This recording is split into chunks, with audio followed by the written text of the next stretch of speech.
C'est l'un des principaux moyens de déplacement de ces populations vivant tout autour de ces zones humides.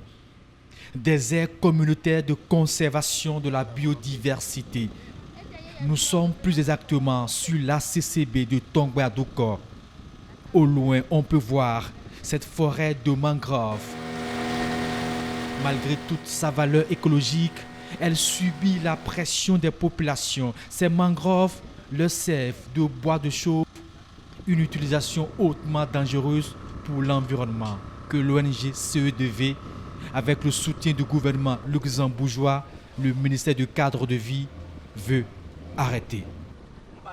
Elle décide de restaurer plus de 100 hectares des zones dégradées, des zones situées sur les aires communautaires de conservation de Tongba-Douko et Vodunto.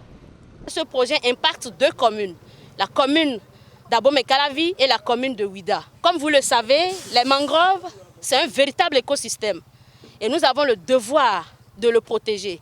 Et les palétuviers, les populations qui sont ici ont l'habitude de les détruire. Nous sommes en train de faire un travail pour les sensibiliser, pour leur montrer l'importance de cet écosystème qui est un grand réservoir, un grand puits à carbone.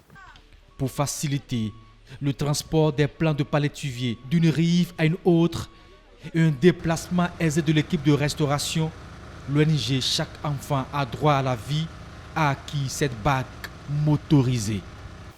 C'est donc pour moi un insigne honneur de procéder à la mise en service de la bague motorisée acquise dans le cadre du projet de restauration des mangroves de Tongba-Douko et de Vodunto.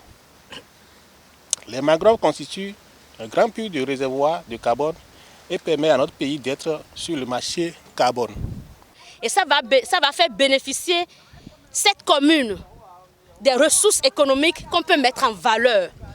De multiples bénéfices derrière cette action de restauration.